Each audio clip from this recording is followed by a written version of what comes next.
Bonjour Monsieur Mbelou. Bonjour Monsieur Etienne Landou. Bienvenue sur Congo One.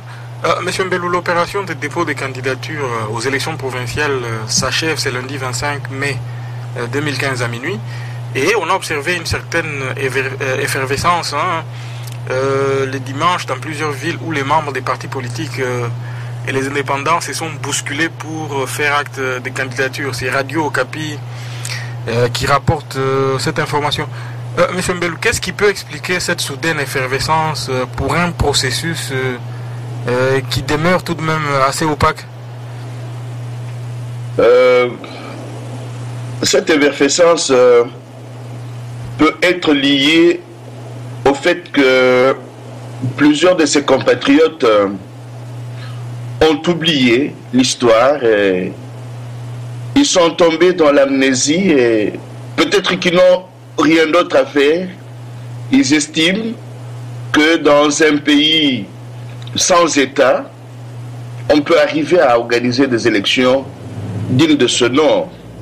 Ce sont des signes manifestes d'amnésie qui peuvent justifier cet engouement pour des élections piège à con, comme nous cessons de les dénoncer.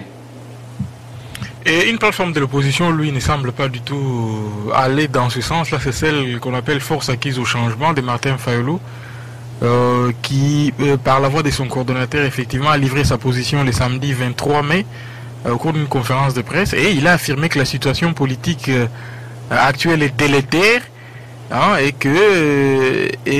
et pour lui, le processus électoral actuel hypothèque l'installation improvisée des provinces et la situation ne semble pas favorable pour lui. Monsieur Mbelou, est-ce que cette politique de la chaise vide paiera-t-elle? Rappelez-vous qu'une fois nous avons essayé de faire allusion à ce que vous appelez politique de la chaise vide en vous disant qu'il n'y a pas de politique au Congo. Il n'y a pas de politique. Ce qui se fait au Congo, c'est un processus de démembrement, de balkanisation du pays et de vente du pays au marché ultralibéral. Cette frange de ce que vous appelez opposition congolaise s'est réveillée, mais c'est un peu tard, même si mieux vaut tard que jamais. Pour avoir cautionné le processus électoral en 2006 et en 2011, cette frange de l'opposition s'est engagée dans un processus bidon, un exercice qui ne vaut pas la peine d'être mené dans un pays, je le rappelle, sous occupation et dans un état raté. Maintenant, mieux vaut tard que jamais. Si le groupe estime que le processus tel qu'il est engagé au pays hypothèque l'avenir de ce pays-là, il serait peut-être mieux qu'il s'engage à lutter autrement que de pouvoir persévérer dans la bêtise, quoi. Mais, monsieur Mbelou, ne serait-il pas idéal de se battre à l'intérieur, comme certains le disent, que de rester en dehors de ces processus, puisque lorsque le train sera démarré, bien il ira, quoi qu'il arrive, les résultats, les élections auront lieu. Mais se battre à l'intérieur de quoi? Il n'y a rien. Il n'y a rien. Je vous dis que ce qui se passe au Congo, c'est un processus de démembrement du pays, un processus de vente du pays, un processus d'occupation du pays. Alors, vous semblez croire que si cette frange de l'opposition ne s'engage pas dans ce processus-là, il va faire la politique de la chaise vide. Mais il n'y a pas de politique, il n'y a pas de chaise, il n'y a rien, il n'y a rien. Je vous ai envoyé dernièrement un article intitulé « Le Congo-Kinshasa et l'Afrique, une bonne partie de l'Afrique vont être vendus au mois de juin 2015. » Voilà. Et au début de cet article-là, j'ai dans l'introduction, je mentionne le fait que nous ne devrions pas considérer le Congo comme étant une île. Quand nous parlons du Congo, il est toujours important de pouvoir le situer dans le cadre plus large de l'Afrique et dans cette guerre qui est menée contre l'Afrique pour qu'elle puisse être prise en otage, qu'elle devienne un marché autorégulé. Et maintenant, la partie qui est concernée, c'est celle qui va de la République centrafricaine au Mozambique. Et nous avons là, avec cet article auquel j'ai fait allusion, nous avons là la création d'un grand marché autorégulé en Afrique, dans sa partie orientale. Et si nous nous limitons, nous, à ce qui se passe au Congo, nous risquons de ne pas comprendre que l'Afrique est en train d'être vendue au marché ultralibéral. Très bien. Pendant ce temps, la Commission nationale indépendante des élections a présenté le vendredi 22 mai à Kinshasa les résultats des opérations menées dans le cadre de la fiabilisation du fichier électoral et la stabilisation de la cartographie opérationnelle. Hein, c'est ainsi que cela a été présenté. Mais problème, M. Mbello, les accusations fusent déjà. Hein. Il semble que ces nouveaux fichiers contiendraient 9 millions de faux électeurs, dont un important nombre de mineurs. Nous voilà répartis à nouveau pour ce que vous avez appelé tout à l'heure là, les pièges à con. Oui, parce que nous n'arrivons pas à briser ce processus-là. Hein? Vous voyez ce qui est en train de se passer.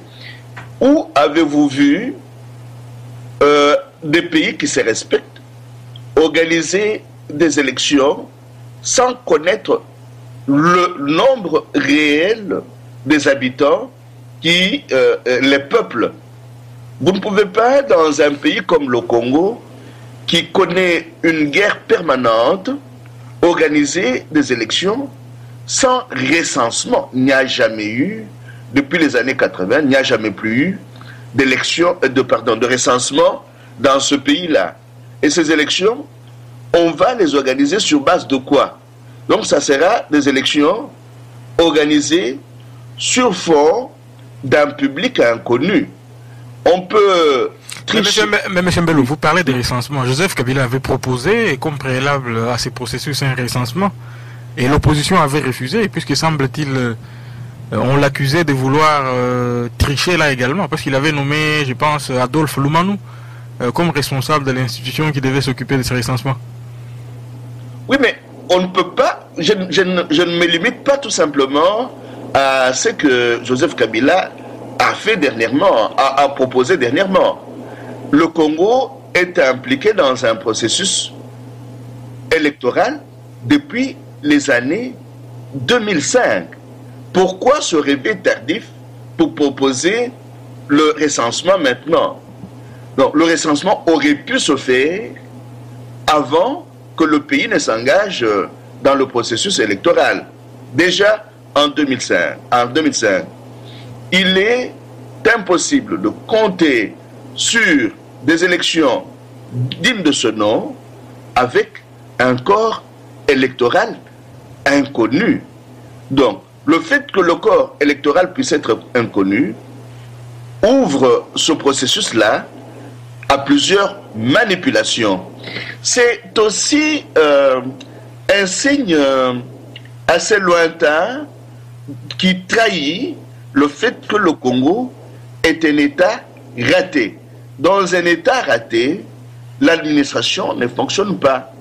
Et les manifestations d'un État raté, c'est aussi le fait que les habitants de cet État raté ont perdu toute mémoire historique, sont tombés dans l'amnésie. Ils font semblant de pouvoir mener une politique convenable là où ils sont en train de naviguer à vue. Oui, mais la CENI, elle affirme que l'ancien fichier posait problème, hein, puisque des électeurs omis, il y avait des électeurs qui étaient omis ou désorientés, il y avait des doublons, des délocalisations de certains électeurs obligés parfois de parcourir des longues distances pour voter. À ces difficultés s'ajoute la nécessité d'adapter les fichiers électoraux à la nouvelle législation sur les découpages électoraux.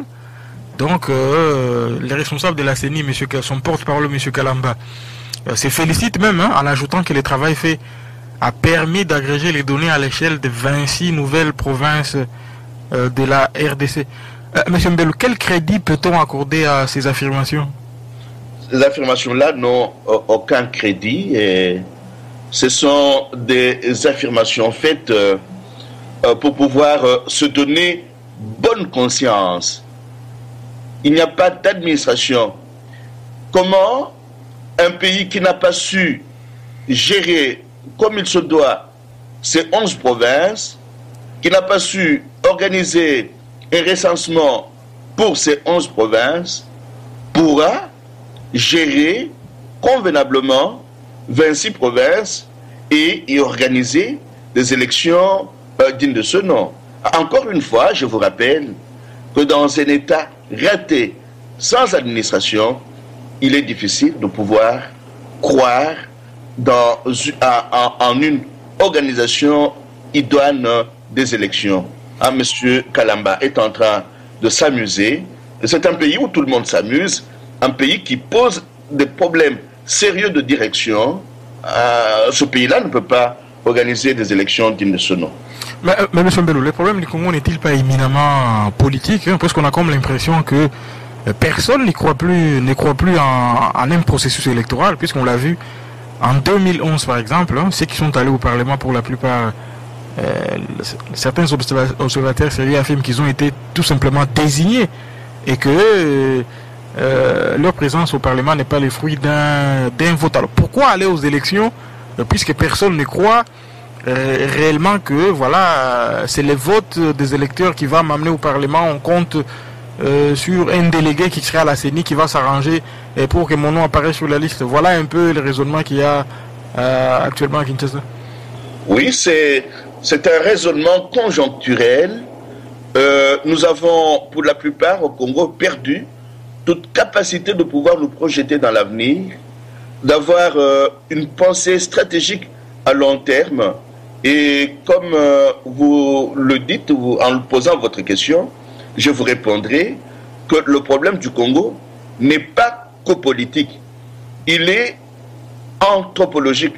Anthropologique dans le sens où il implique toutes les dimensions de la vie au pays. La dimension politique, la dimension économique, la dimension spirituelle, la dimension éthique, la dimension morale. C'est un problème anthropologique. C'est à ce problème-là que nous devrions pouvoir travailler pour que demain, au lieu de nous contenter des solutions, des propositions conjoncturelles, nous puissions avoir une pensée qui nous projette vers l'avenir, une pensée prospective. Mais vous ne savez pas travailler à la mise sur pied d'une pensée prospective concertée dans un État raté. Il est d'abord urgent de pouvoir résoudre le problème de la direction dans ce pays-là. Voilà pourquoi, au lieu de s'attarder sur cette question des élections, nous aurions pu nous organiser et aider le peuple à pouvoir aller jusqu'au bout de ce qu'il avait entrepris le 19, le 20 et le 21 janvier 2015. Ça nous aiderait à pouvoir rompre avec ce processus électoral bidon. Au besoin, si des compatriotes s'entêtent à pouvoir s'engager dans un processus électoral, qu'ils commencent par dresser le profil des politiciens qu'ils voudraient avoir demain, qu'ils commencent par financer eux-mêmes ces élections-là, qu'ils commencent par mettre fin à l'infiltration des institutions par des éléments extérieurs. Si nous n'arrivons pas à résoudre, à répondre à à ces exigences, croire qu'on peut organiser des élections qui donneraient des résultats, des bons résultats dans ce pays-là, c'est jouer le jeu de l'autruche. C'est se mentir à soi-même pour avoir simplement une bonne conscience. Nous devrions aujourd'hui apprendre à conjuguer l'approfondissement de notre connaissance historique et la conscience d'être nous-mêmes pour pouvoir nous projeter dans l'avenir. Jusque-là, cette capacité-là, beaucoup de compatriotes ne s'en sont pas encore emparés et nous sommes plusieurs à pouvoir naviguer à vue. Très bien. Toujours à propos de la CENI, l'absence prolongée de son président inquiète et certains observateurs craignent que l'absence de Apollinaire Malumalu à la tête de cette CENI hypothèque l'organisation des élections libres, transparentes et démocratiques. Monsieur Mbelou, faudrait-il vraiment s'en inquiéter? Mais ces messieurs-là et ces dames qui tiennent ce discours-là font encore une fois une preuve de grande amnésie. Comment Apollinaire Malumalu a-t-il organisé les élections en 2006? Ou a-t-il proclamé les résultats de ces élections-là? Il est allé proclamer les résultats de ces élections escorté dans un char de combat. Est-ce normal que dans un pays qui se dit jeune démocratie, on puisse proclamer les résultats dans un char de combat? Et je vous renvoie encore une fois à un livre qui est très explicite sur la façon dont les élections ont été organisées en 2006 et en 2011. C'est le livre de Charles Onana, Europe, censure et crimes au Congo, et les documents qui accusent. Il faut reprendre ce livre-là pour comprendre que ni en 2006, ni en 2011, il n'y a pas eu d'élection au Congo. Il y a eu fraude, tricherie, arrangement pour que ceux qui devaient être commis au service des multinationales et des transnationales puissent occuper quelques postes de responsabilité afin de pouvoir faciliter les réseaux de prédation transnationaux dans ce pays-là. Voilà la vérité. Le reste, c'est du blabla. Très bien. Un mot sur les dialogues initiés par Joseph Kabila et qui semble exacerber les divisions au sein de l'opposition politique à Kinshasa. Et il semble se dessiner deux camps. C'est lui qui n'en veut pas du tout, conduit par l'UNC de Vital Kamerhe et les MLC. Et l'autre, dans lequel se retrouvent l'UDPS et d'autres formations politiques conduites par des personnalités comme Lisanga Bonganga et Clément Kankou, qui souhaitent s'y engager absolument. Une fois de plus, M. Mbelou, va-t-on accuser l'opposition de faire les jeux du régime par sa désunion? Je poserai la question autrement. À quoi servent les divisions dans un État raté? Dans un État raté, les divisions sont utilisées par les réseaux transnationaux de prédation pour pouvoir mener leur stratégie du chaos. Voilà ce que nous sommes plusieurs à ne pas saisir l'usage des divisions et des débats bidons pour pouvoir poursuivre la guerre perpétuelle qui se mène au Congo et mener à bien la stratégie du chaos qui est en train de conduire à l'implosion de ce pays-là, à sa balkanisation, pour qu'une bonne partie de ce pays-là appartienne tout simplement au marché de l'Afrique de l'Est. Tout le reste est fait sans une grande intelligence dans l'approche des divisions entretenues expressément pour que ce pays-là ne sorte pas du bourbier où il est en train d'être enfoncé depuis bientôt plus de 2 décennies. Hein? Si nous voulons que ce pays-là puisse repartir comme il se doit, essayons d'analyser les problèmes qui s'y posent en nous disant à quoi, depuis plus de 2 décennies, les divisions ont-elles mené? Vous comprendrez pourquoi à un certain moment, nous avons pu proposer qu'il se crée dans ce pays-là une structure supra-partisane. Sans une structure supra-partisane qui coordonne les organisations de la société civile comme les partis politiques, une structure qui soit au-dessus de la mêlée, une structure composée des intellectuels, des élites structurantes et organiques, qui puissent redonner un autre avenir à ce pays-là, nous n'allons pas avancer. Donc nous avons 2-3 problèmes essentiels à résoudre pour le moment.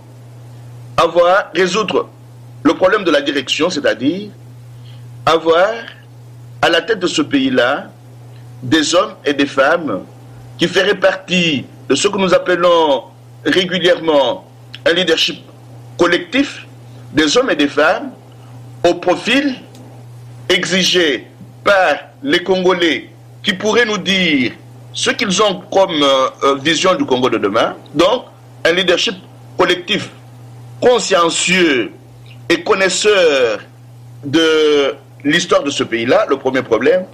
Le deuxième problème, mettre sur pied des organisations, des élites organiques et structurantes qui puissent recréer un imaginaire alternatif dans ce pays-là.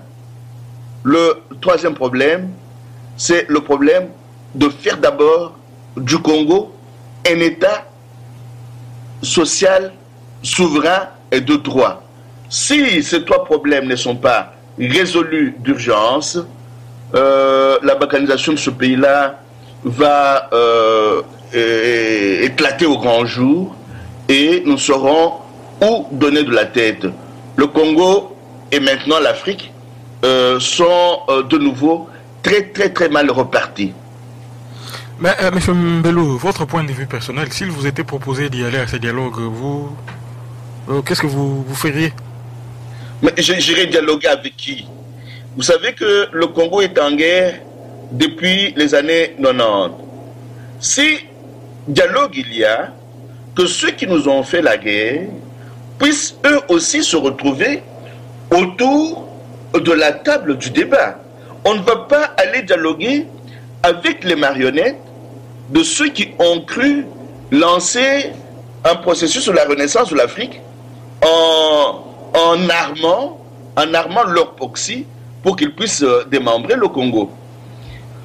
Les études faites sur la guerre, la documentation dont nous disposons au jour d'aujourd'hui a aidé plusieurs compatriotes à bien discerner qui a fait quoi, qui a mené cette guerre.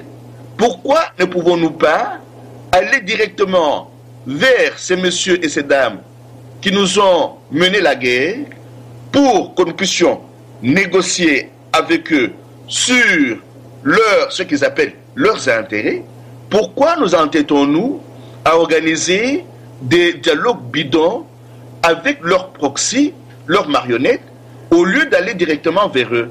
Voilà. S'ils m'étaient demandé de participer au dialogue, je ne le ferai pas en allant vers les marionnettes, je le ferai en allant vers ceux qui nous ont mené la guerre. Très bien. Un mot sur une conférence qui est prévue cette semaine, hein, c'est avec le professeur Mbata Mangou, et elle est intitulée Découpage territorial en RD Congo, constitutionnalité ou stratégie politique, et elle aura lieu le jeudi 28 mai à 20h, c'est à Louvain-la-Neuve. Qu'est-ce que vous attendez de professeur Mbata? Je pense quelqu'un que vous connaissez très bien, pour lequel vous avez un bon témoignage. Et puis c'est le groupe auquel j'appartiens, Epiphanie. Le groupe Epiphanie, qui avec le cercle des jeunes congolais qui sont à Louvain-la-Neuve a pu penser à l'organisation de cette conférence-là. Nous attendons que le professeur nous donne son éclairage sur le phénomène qui est en train de se passer, qui est organisé au pays, c'est-à-dire le phénomène du découpage territorial. Donc la question est de savoir si ce découpage territorial ne participe pas du vieux projet de la balkanisation et de l'implosion du pays, qu'il vienne nous donner sa lumière comme témoin de l'intérieur. Voilà, c'est ça que nous attendons plus ou moins de la conférence que le professeur Mbata André Betoukoumessou va pouvoir donner le jeudi à Louvain-la-Neuve. Très bien, pour finir, un mot sur cette nouvelle vague d'expulsion dont les Congolais sont victimes du Congo-Brazzaville. Donc une centaine de Congolais ont été expulsés depuis quelques jours. Cette fois-ci, cela se passe à Pointe-Noire, ce n'est plus à Brazzaville. Et la vague des refoulés est arrivée jeudi 21 mai au poste frontalier du Bichingobila à Kinshasa. Les infortunés déplorent la brutalité des morts d'hommes pendant ces expulsions. Monsieur Mbelou, une fois de plus, Kinshasa semble observer un silence qui frise l'indifférence dans cette situation. Vous voyez, comme je venais de vous le dire, cette question-là ne peut pas être posée en dehors du contexte général que l'Afrique connaît aujourd'hui. Quel est le contexte? C'est le contexte des oppositions et des divisions. Les pays sont opposés les uns aux autres, les peuples sont opposés les uns aux autres. Vous parlez du Congo-Brazzaville, mais vous avez déjà parlé aussi de l'Afrique du Sud. Donc, dans les pays où les faiseurs des rois sont en train de travailler à pouvoir les transformer en simple marché, la cohésion entre les peuples est en train d'être détruite pour qu'effectivement les faiseurs de rois puissent régner. Il y a cela. Mais il y a aussi un fait que quand vous, Congolais de Kinshasa, vous n'avez pas un pays respectable, vous respectez à l'extérieur, devient compliqué à un certain moment donné. Regardez, hier, les Chinois n'étaient pas aussi respectés qu'ils le sont aujourd'hui. Au fur et à mesure que leur pays est en train de s'imposer sur l'échiquier international, partout où ils passent, dans la plupart des pays où ils se rendent aujourd'hui, ils sont respectés. Donc, si nous n'avons pas une identité respectable à partir de chez nous, au Congo, il nous sera difficile d'être respectés à l'extérieur. Voilà pourquoi, que ce soit à l'extérieur ou à l'intérieur du pays, nous avons intérêt à pouvoir travailler à la redécouverte de notre propre identité sur l'échiquier africain et sur l'échiquier mondial. C'est une lutte qui mérite d'être menée à bien pour que nous puissions bénéficier d'une certaine respectabilité au niveau africain et au niveau international. Très bien, merci beaucoup M. Mbelou et à la semaine prochaine. Merci bien M. Etienne Ngandou et à la semaine prochaine.